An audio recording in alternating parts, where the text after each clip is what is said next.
Okay, everybody, now, so we are joined on the line from Reykjavik, Iceland, first time for us, Erlendur Haraldsson. Hello, Erlendur. Yeah, hello, Mike. Hi. So, we were just, before we got you on there, talking about your past history, and you've got a very interesting academic past, and you're now... you've also done lots of studies into paranormal and apparitions, life after death, or reincarnation.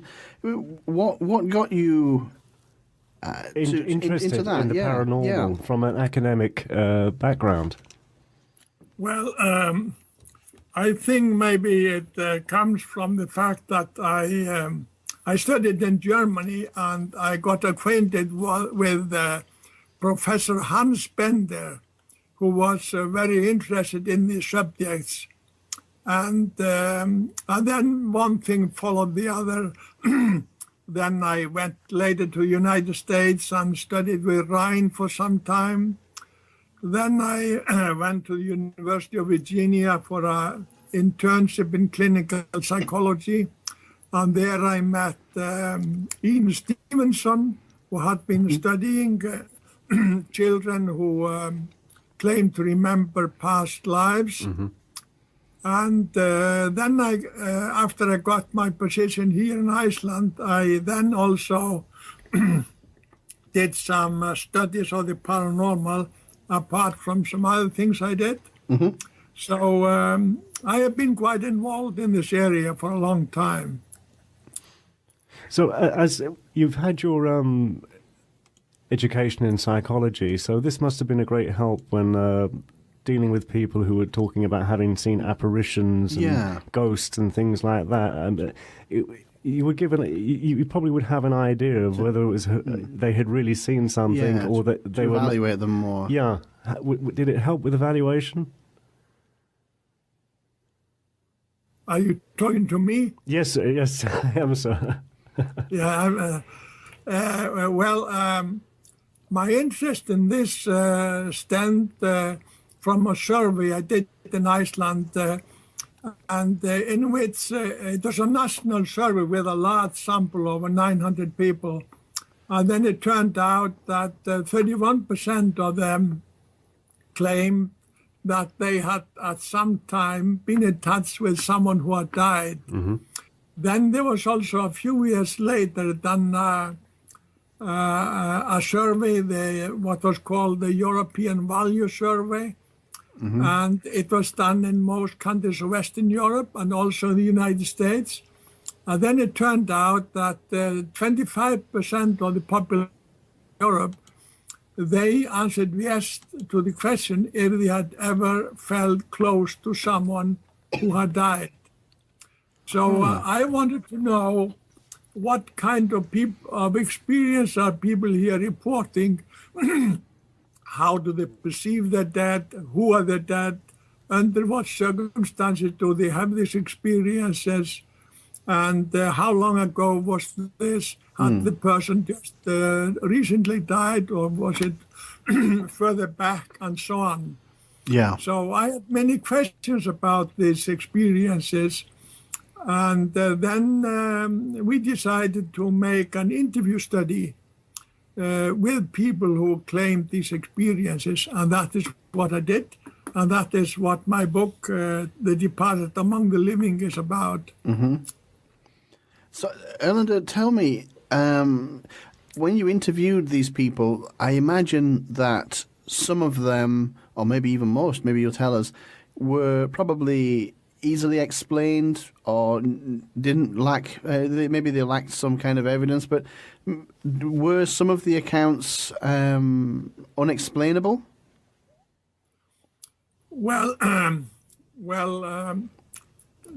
yes, some of them were, let us say, hard to explain anyway. Yeah.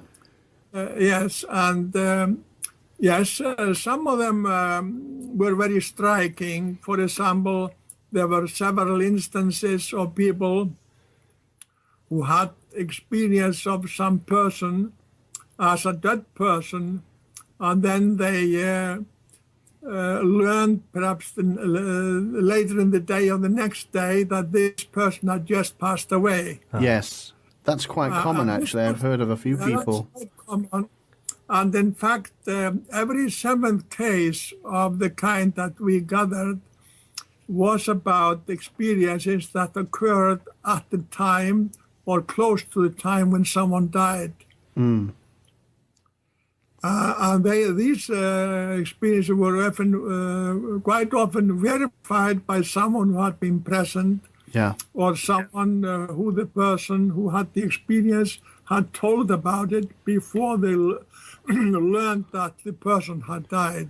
Yeah, that's good evidence, isn't it? You've got two independent witnesses then, which is good. Yes. So there was a sort of a common thread or a pattern in the experience with the people you surveyed.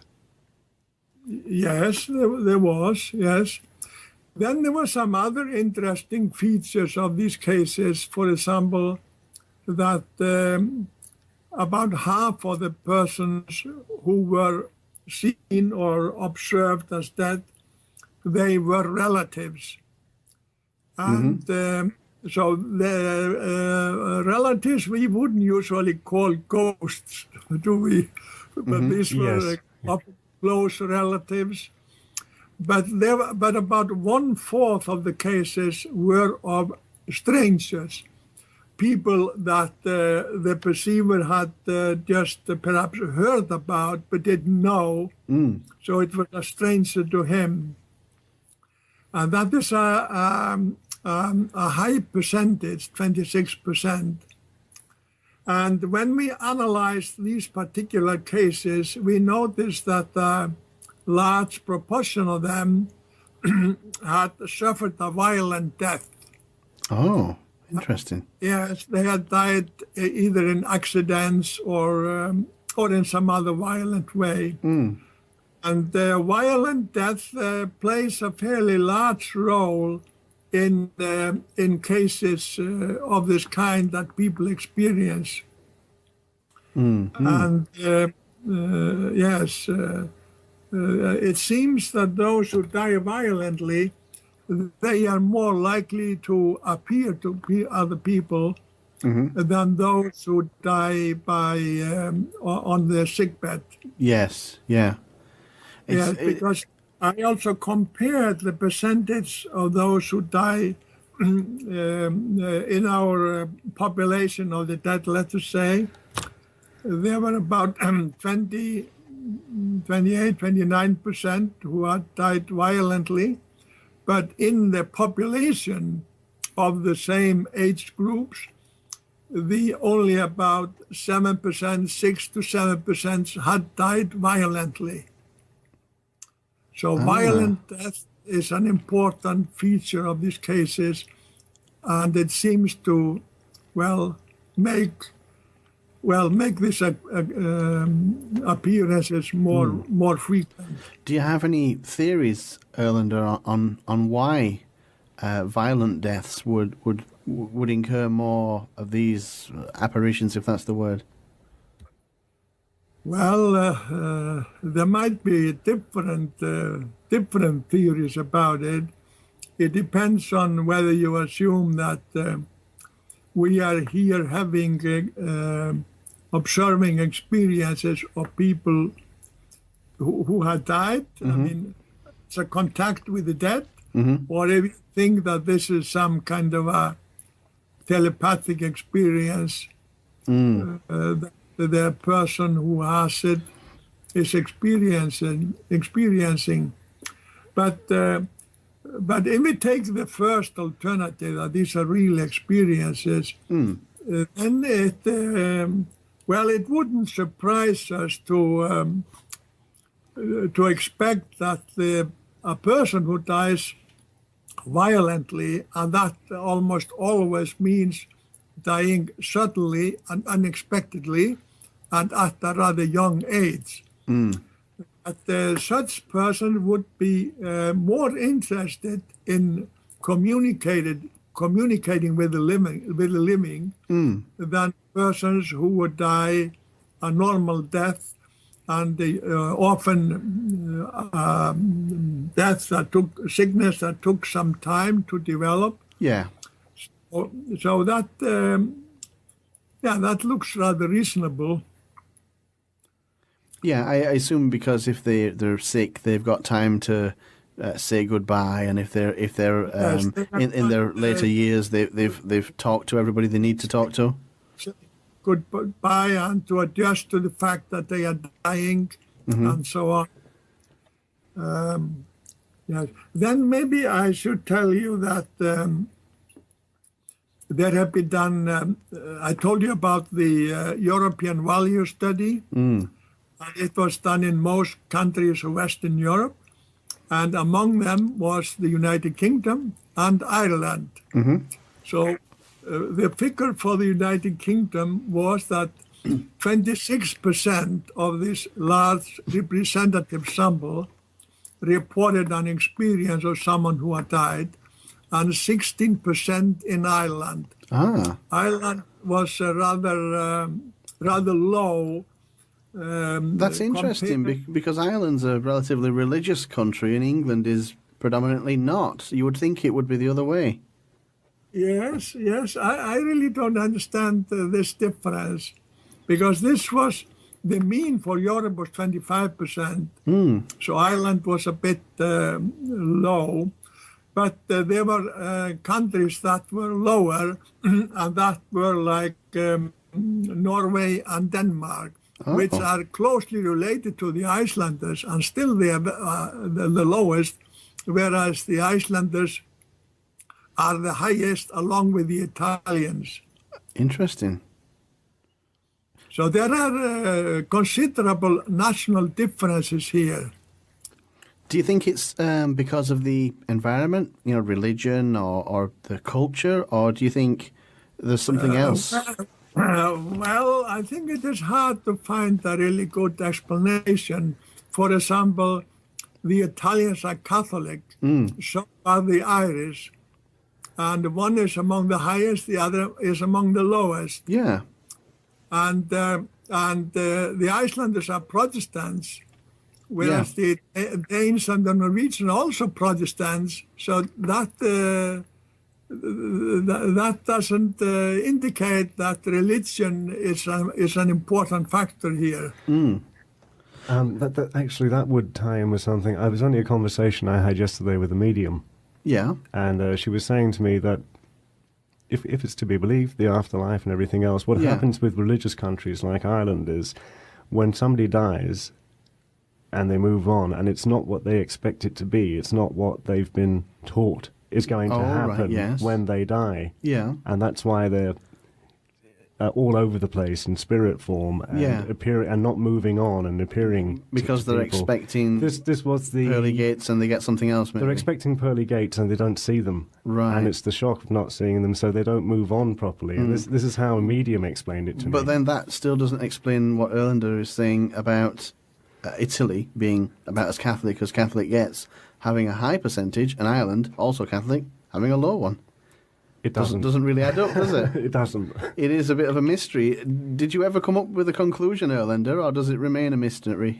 No, but unfortunately, I do not know Ireland much. I have never been to Ireland, but I hope to be there this summer. But I have never been there, so I don't really know the Irish.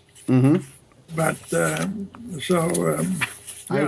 I would say that outside Italy, at least within Europe, Ireland has to be one of the most Catholic countries. Spain, Ireland and Italy would be very, very, similar in how Catholic they are. Yes, that has been my understanding, that they are among the highest countries. So they are the highest. And but when it comes to religiosity, namely believe in God or how important the religion is in your life, then the Icelanders and the Irish are rather similar, and so are the Italians. So this is a bit of a confusing thing. Yeah. And I have really no good solution about it. The thing is, though, Erlendur, is that if you're approaching this from a scientific point of view, having questions like that isn't necessarily a a bad thing, because it means that, you know, it's not straightforward, and it means that there's maybe more research needed, and the solution may be something completely different to whatever people might expect. Yes, I think we need a lot more research in this area, and there are many questions, open questions, and many things to which, yes, we don't really know the answers at all. But there are also some similarities in content about these experiences. There was done a great study in England or in the United Kingdom late in the 19th century that was published in Phantasms of the Living. And when I look at the characteristics of my cases and the characteristics of the cases in the Phantasms of the Living, there are great similarities. For example, a high percentage of violent death, a relatively high percentage of cases that occur really on the day or within the 24 hours of when someone died, and so on. And then we had some cases also where there was more than one observer. And so these cases seem to have some similarities across nations and across cultures. I'm just looking at your website here. One of the topics I see, I'm sure you've covered it in your books as well, children who speak of a previous life. What could you tell us about that? Yeah, why children? Yeah, well, I did quite some study of children who claim to remember a past life, but there was a friend of mine, Ian Stevenson, who was professor at the University of Virginia in Charlottesville. He started to study claims of children, mostly in Asia, who claim to remember something of a past life. And he had been doing this for some 40 years or so. And then he wanted to get someone to repeat the study and see if that person came up with similar findings. So we decided on that I would do a study in Sri Lanka, because in Sri Lanka, you can find a few cases every year. And, so I studied first 30 cases in the course of several years, and then another 60 cases. And some of these cases are very interesting. They differ a lot in quality, but some are unverifiable. But then there are some that are verifiable. For example, if I can tell you about one, it was a little girl in the town of Panadura in western Sri Lanka, and she spoke of having lived in Akuresa, which is a town further south and inland. And she said that she had been walking over a footbridge and that she was pregnant, and she lived in a house close by the bridge, and she fell into the river and drowned. And she also told that she had been pregnant at that time. And she said a few other things. Well, her brother was much older. He tried to verify the case, went down to Akuresa and didn't find anything. But when we learned about the case, we also went down to Akuresa and made thorough inquiries about bridges, footbridges over a river that flows through the city. And then we found one. And then we asked about, yes, by the way, the girl had also said she belonged to the family of Nana Yakara. So that's the family name.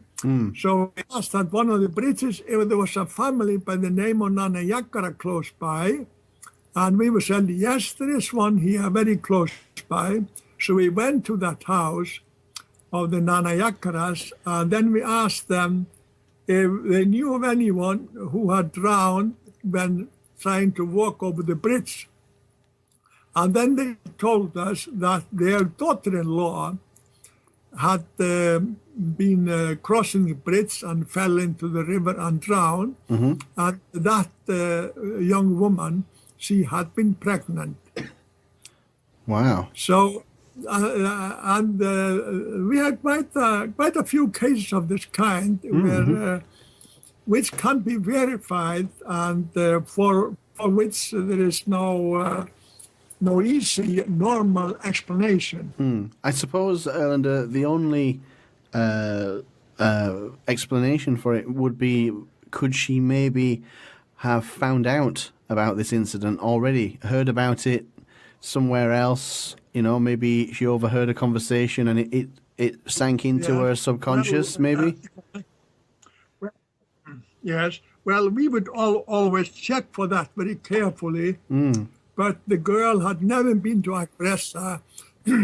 They had no relatives or acquaintances in Aggressa.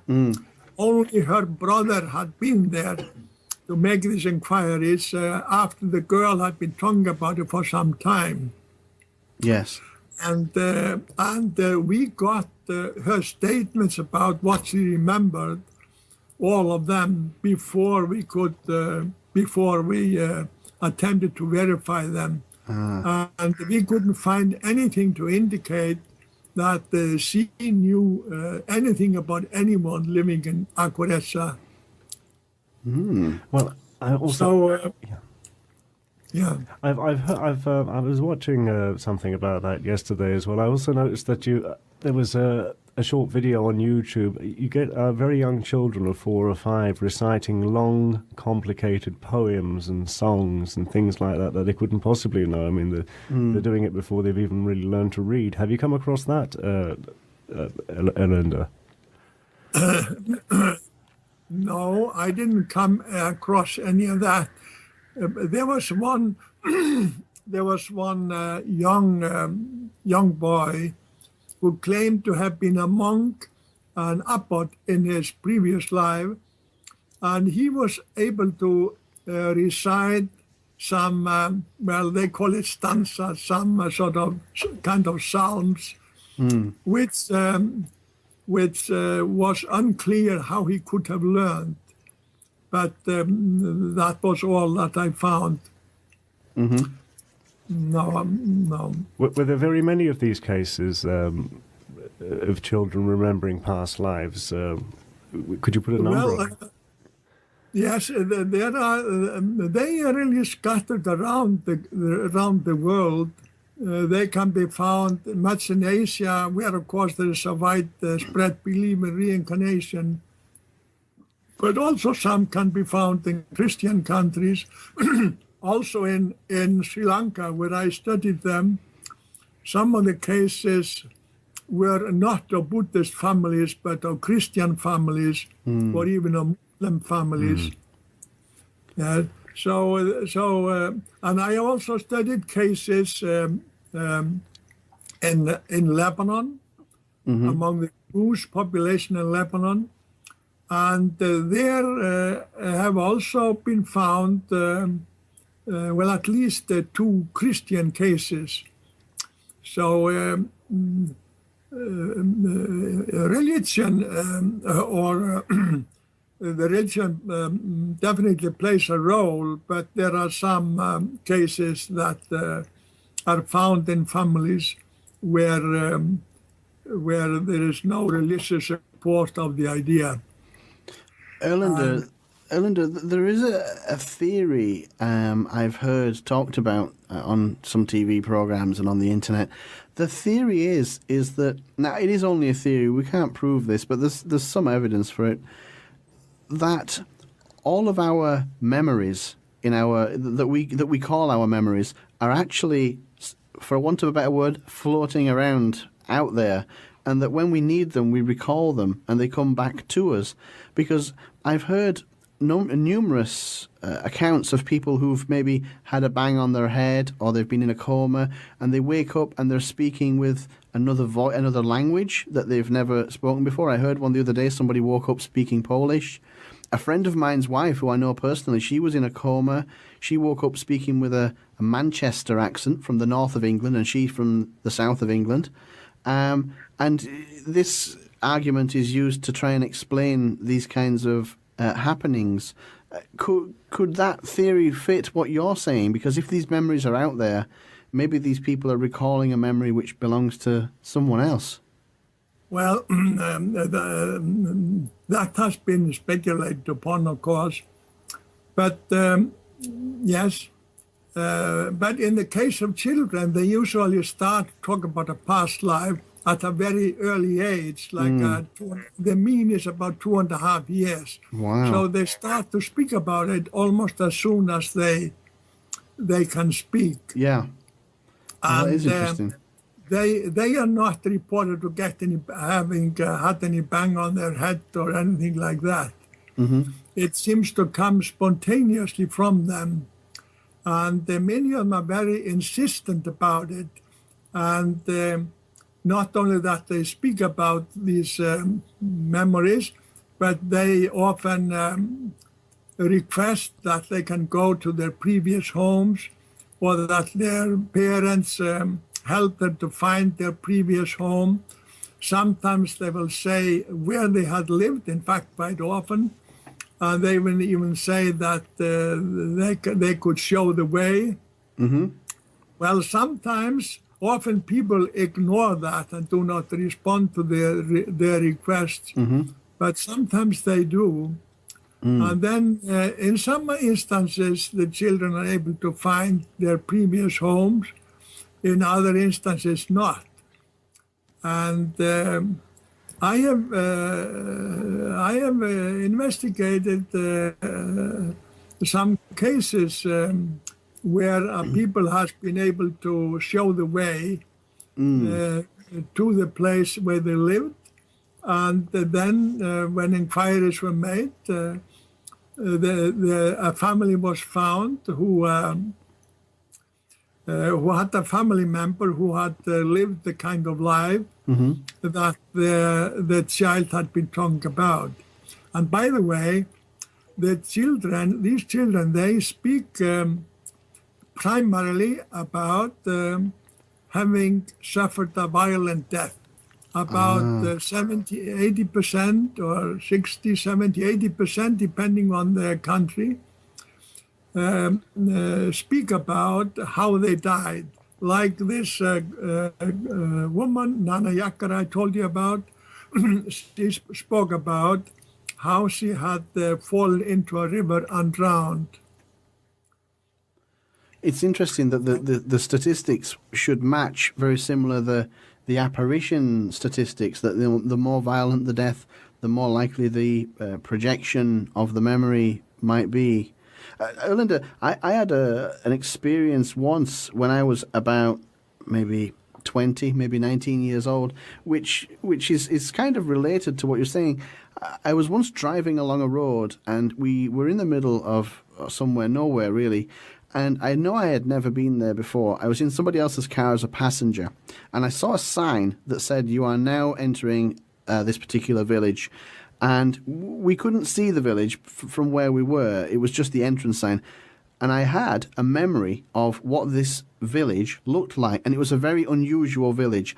And I had, at least at the time, the forethought to describe it quickly to the person who was in the car. I said, we're going to go around this corner. We're going to see these buildings. They're going to be set back from the road and a large pavement. And the buildings are going to be black and white. I described it in quite good detail before we got around the corner into the village. And needless to say, it was exactly as I had described. And that's the only experience in my life that I've ever had that I couldn't explain.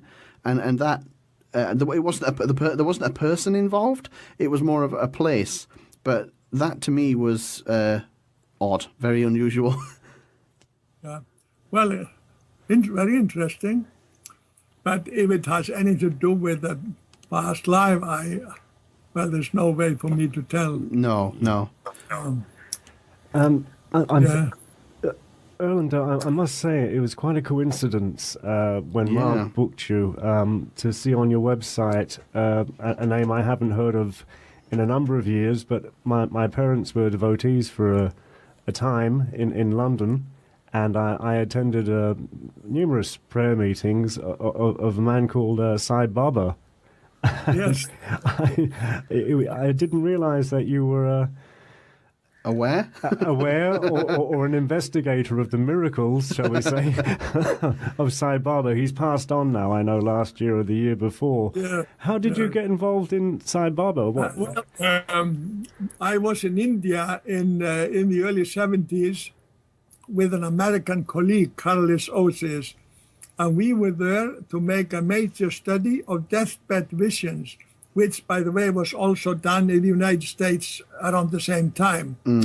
And when we were working there, we would sometimes ask some of the physicians or personnel there in the hospitals, mostly university hospitals, if they knew any yogis or gurus or swamis who had some extraordinary abilities.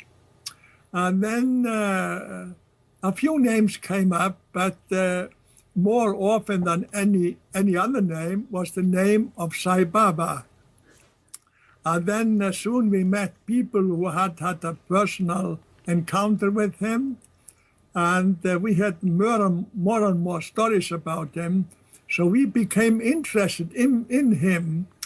And at the end of one of our journeys to northern India, where we were studying these deathbed visions, we decided to go down to put a party where he lived and see the man.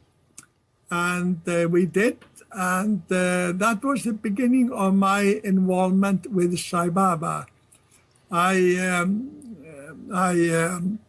We were not able to do any experiments with him. So my book is primarily about my observations of him.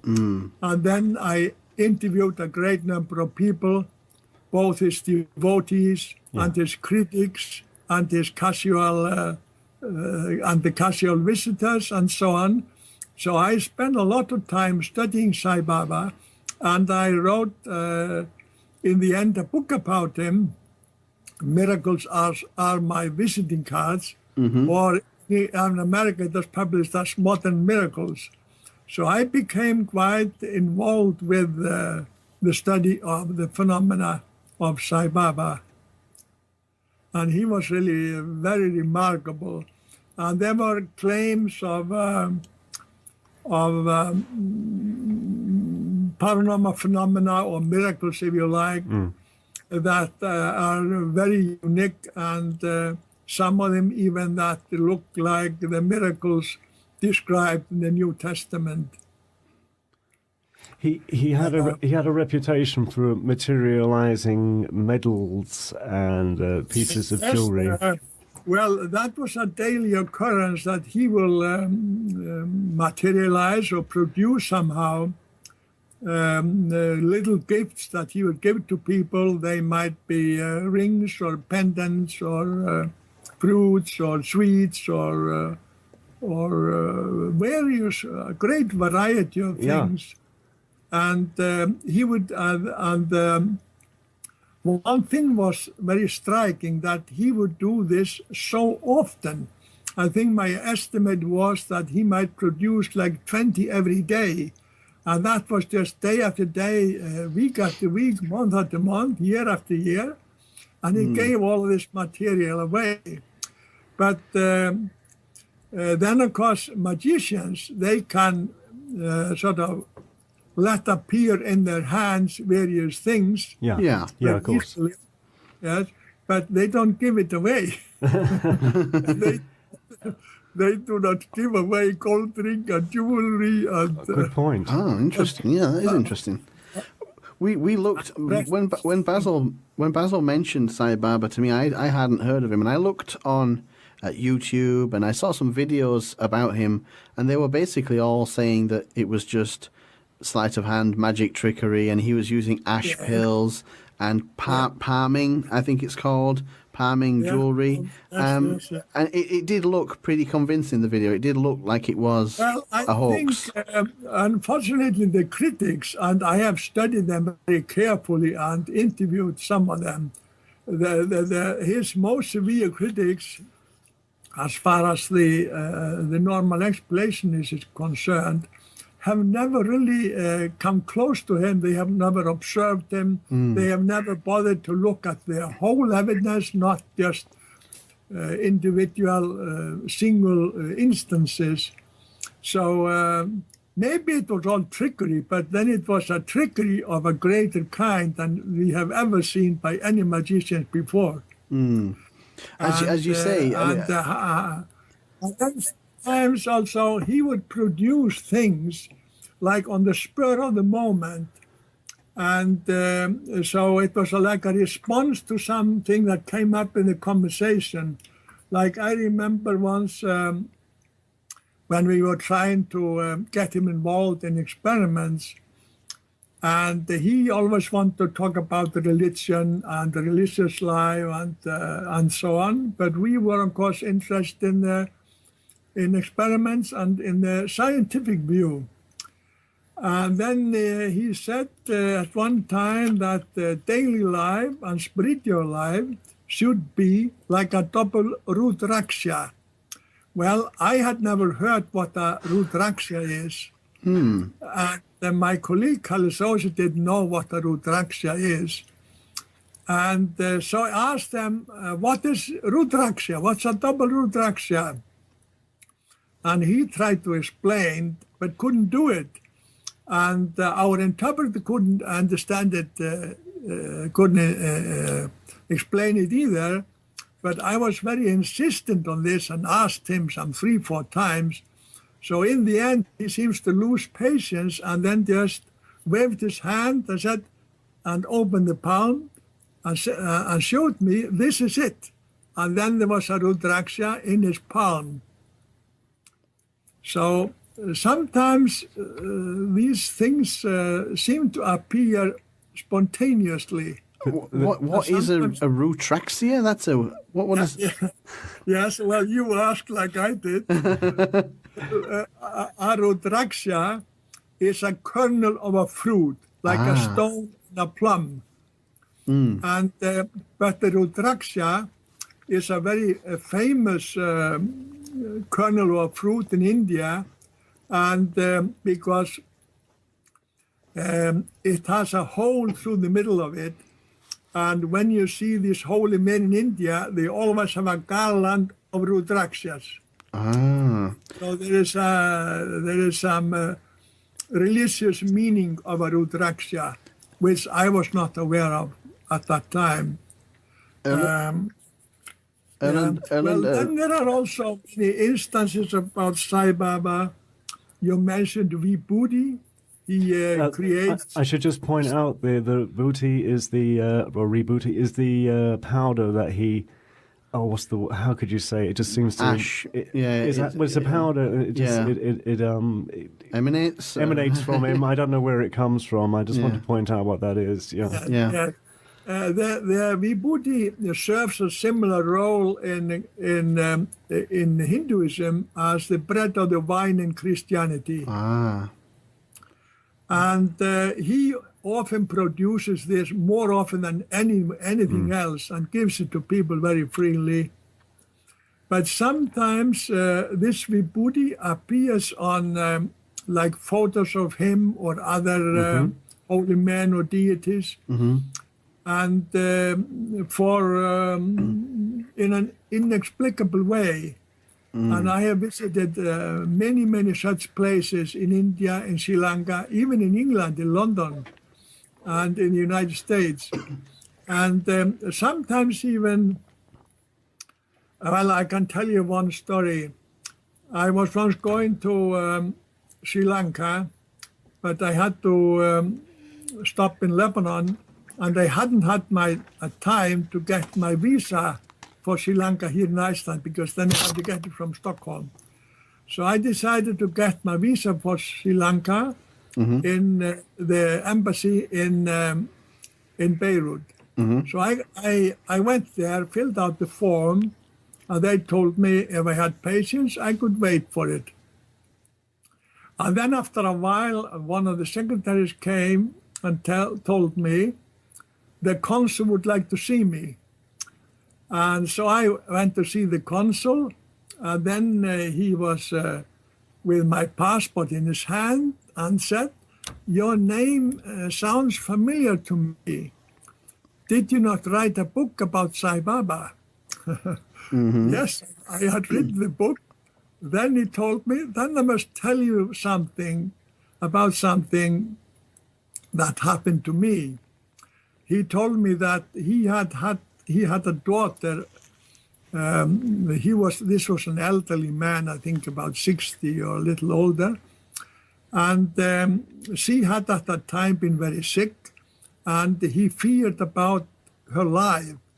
So he decided, he had been told about it, sometimes it might help to pray to Sai Baba for help.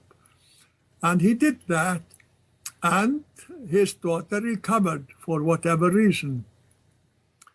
And then he was so happy with this that he got a photograph of Sai Baba in a large frame and hung it up in his apartment.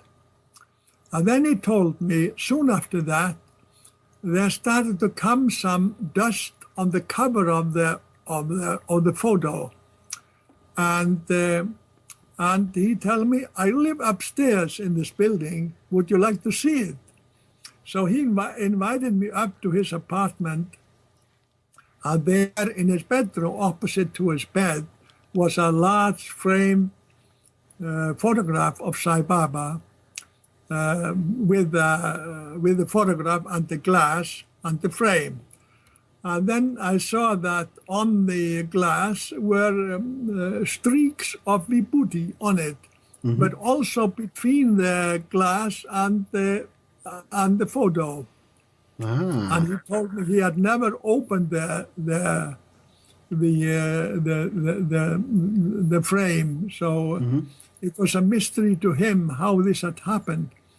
But this man, this consul, he told me he had never seen Sai Baba. He had no particular sort of connection with him apart from sort of his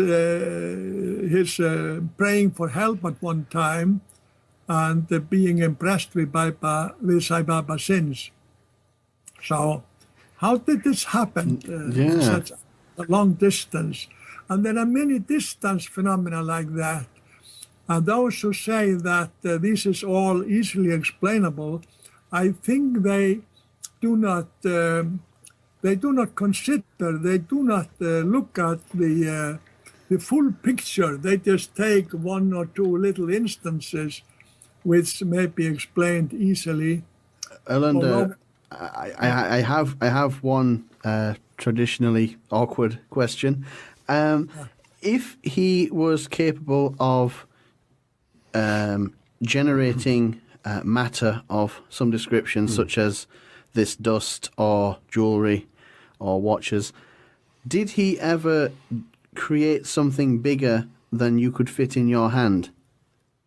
Well, he created at least one. I know one case of a statue that is much bigger than his hand. And I also saw him once create a large, like a garland for an American lady who was having a marriage sort of what do you call it? She was she had been married some 30 years ago, and anniversary. Anniversary, yes. Yeah. And he materialized for a big thing with various stones and things like that, made of gold, very beautiful. But it was too large, really, to not something you could squash. The palm. Could you squash it down to make it smaller, or was it solid? No, it is very solid. It was very solid. That is interesting. Yeah.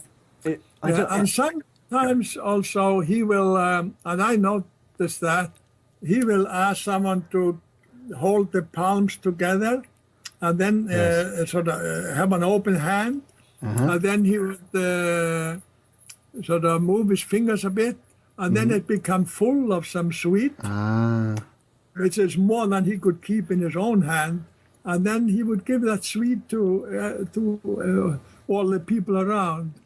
And then perhaps someone in the back, when all that is given away, comes along and says, well, I didn't get any. And then he will make one more and give it to that person. So Sai Baba is not easy to explain. No. Yeah. I'm familiar. Things may be easy to explain, and there were also claims from some of the students around him that he would be keeping things in his chair and so on his later years. But I think that came rather late in his life, and I'm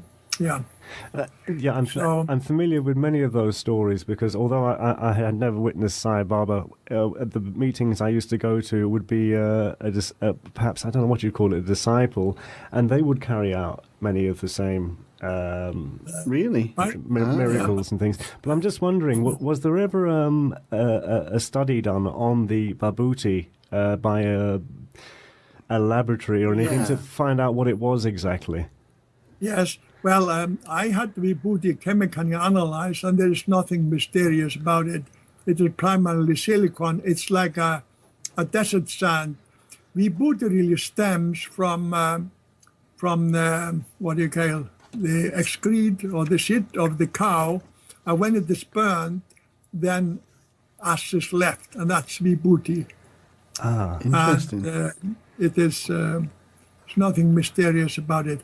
And if I may mention, my book on Sai Baba, it will, I think later this year or perhaps next, be published, updated in England. Yeah, because he passed away, didn't he, last year or the year before? Yes, he passed away last spring. Sorry, last year.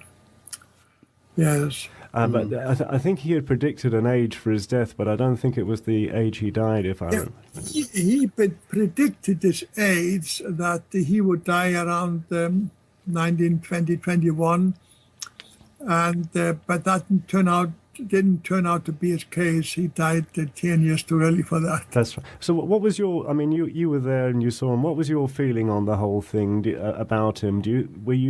How do you feel yourself about the man? Do you think he actually had paranormal powers? Well, when I look at the cases I studied, and and also some of the things I observed, it is hard to not to think that he had some paranormal abilities. And then he impressed thousands and thousands of people with his performances or whatever you want to call it. Sure. Yeah. Yes. And there really hasn't been anyone like him. No, and I've known nuclear scientists and all kinds of people who were devotees of Sai Baba in my time. The most impressive type of people. Did you have a quick question, Mark, before we go? We're almost out of time, Erlendur. I just wanted to ask you, I was looking on your website, and I see that you were in Iraqi Kurdistan in 1964, and you seem to have travelled to a lot of places, and I just wondered what were you doing in Kurdistan in 1964? Well, I was a journalist for some time in my early days, and I spent quite some time in the Middle East and Western Asia, and I visited Iraqi Kurdistan and met Mullah Mustafa Bassani, the leader of the Kurds. And in fact, I wrote a book about them, about the Kurds and their independent movement for independence. Yeah.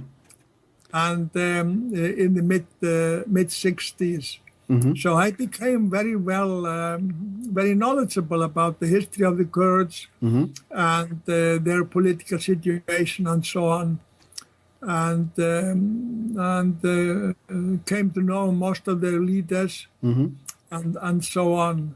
Well, what's your impression of the Kurds, Erlander? Because I've met a few people who've been there, and to be honest, they've never come back with very nice stories. And I've often wondered. It seems that most countries with Kurds in them, such as Iraq under Saddam Hussein and Turkey even today, they seem to really dislike the Kurds, for want of a better word. They seem to have the world stacked against them. What is that your experience? Well, I had good experience of the Kurds, and maybe they have frictions with the people who rule over them, like the Arabs used to do in Iraq, and the Turks do in what we call Turkey. But I think they have a rightful cause. They should get some self-rule. Yeah. The self-rule was in fact promised to them when Iraq became an independent country, a republic. Yes. There was a special clause there that the Kurds should have some self-rule. The British put it in. And also at the end of the First World War, in the peace treaty with Turkey, there was a clause that if they so decided, the Kurds could become independent. But the Turks never recognized that, and they do not even up to today even allow them to use Kurdish in their primary school or in any school. Wow. So there's a lot of cultural repression of the Kurds, especially in Turkey. But in Iraq today, the Kurds are having, the Kurds really have benefited more from the Iraqi war than any other of the religious or ethnic communities in Iraq. They have an autonomous district now, don't they? Yes, now they have an autonomous district, and they have been able to have a more peaceful society there than the Sunnis or the Shias. And they also have had more economic development, and they are doing really fine now compared to the others. Yeah, it's much more peaceful in northern Iraq than the rest. Basil. Yeah. Well, Erlendur, what does the future hold for you? Have you anything on the boil? Any plans for the future? Do I plan a future trip? Yeah, or anything. Have you got anything in mind that you're... I think he said he was coming to Ireland. Yeah. Yes. I am coming to Ireland late in October for a conference in... Is it Drogheda? Drogheda, yeah. Drogheda, yeah. I can only imagine how awkward it is translating Icelandic into Irish. It's Irish into Icelandic, yeah, via English.